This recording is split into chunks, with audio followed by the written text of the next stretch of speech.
welcome back to my channel. In today's video, I'm going to share two stories with you about social media beefs that escalated into real-life horror stories. I'm doing two stories because we had a bad windstorm over the weekend and I lost power yesterday, so I didn't get to do a video. So, I figure I owe you one. For those of you who hang on to the edge of your seats waiting for my next video to come out, I truly apologize. I hope this video sufficiently fills the void my absence has left in your life. For the rest of you, who felt a great sense of relief that I was probably finally carried off to the loony bin, I'm pleased to disappoint you. I'm still here, wreaking havoc on the tube with my true crime stories. So, lock your doors and close your blinds as I tell you two stories that will make you wonder if you're safe anywhere, safe online, or even safe commenting on this video. Just kidding. Please keep commenting on my videos. I was just trying to be creepy. I swear. Okay, let's get started.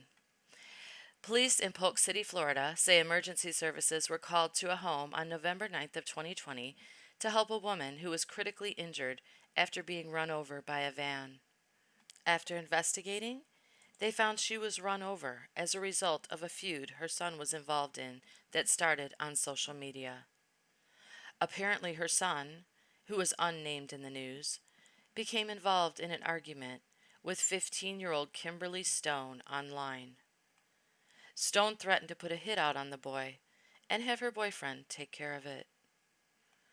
Stone then arrived at the boy's home with 18-year-old Elijah Stansel, 16-year-old Raven Sutton, and 14-year-old Hannah Eubank, where Stansel and Sutton attacked the boy while Eubank recorded it on her phone.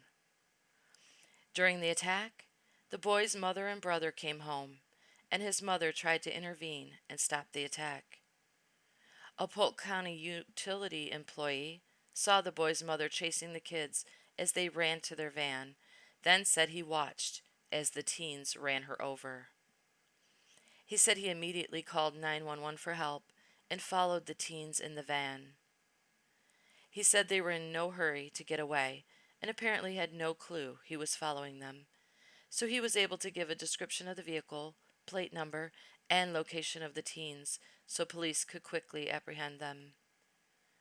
Let me tell you the ages of these teens again: 18, 16, 15, and 14.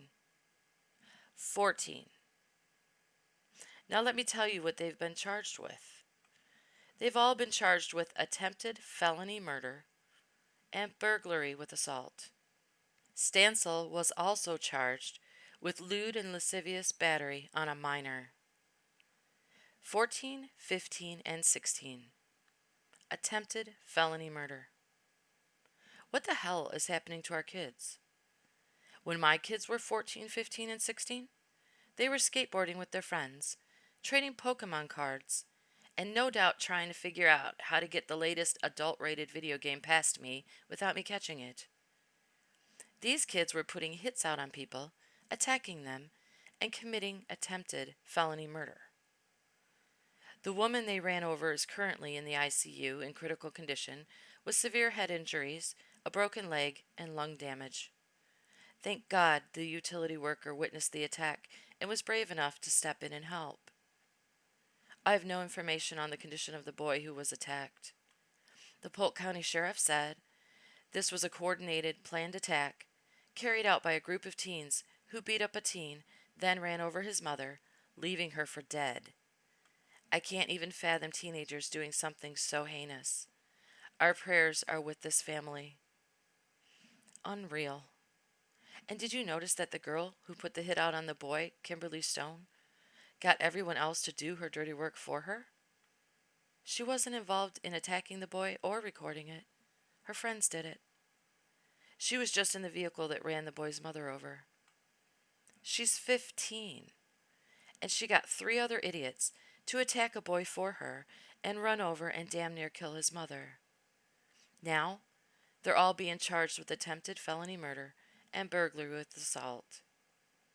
How much you want to bet that even though she instigated it all, she gets the least amount of punishment because she didn't actually participate? She just got the rest of them to and sat back and watched.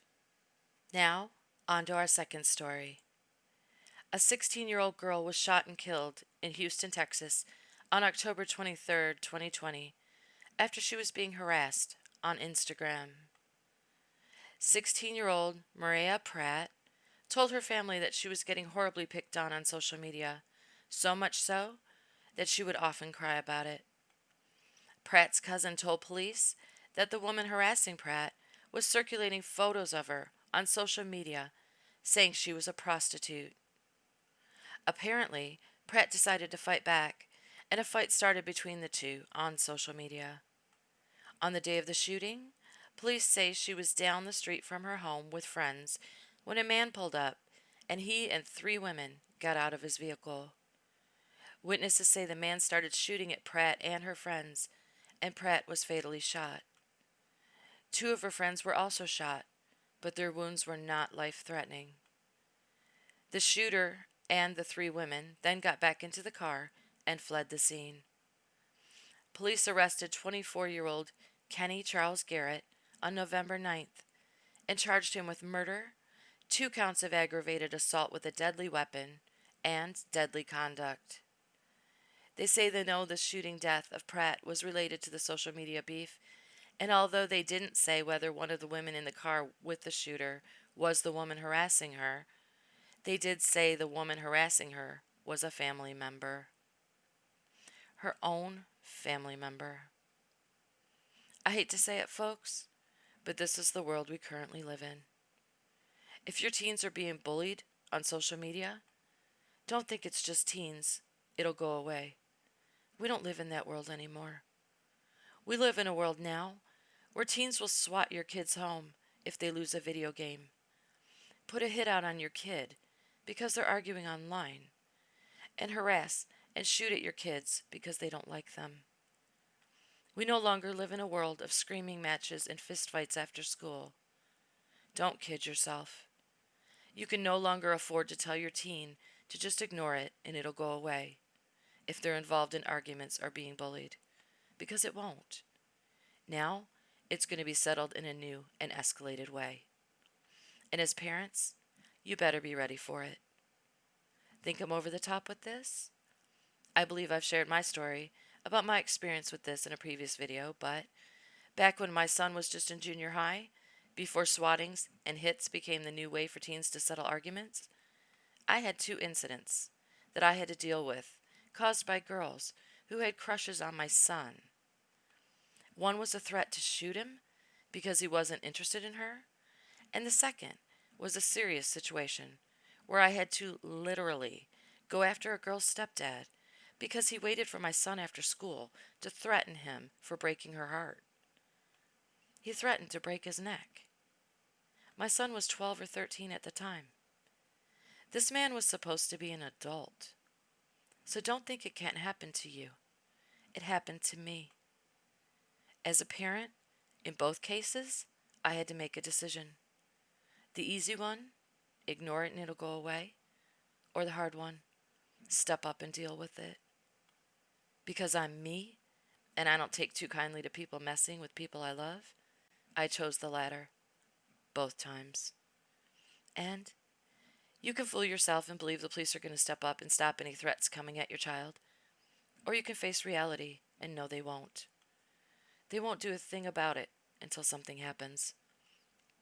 But you go to them first to make them aware of the threat, to report it. Then you take matters into your own hands.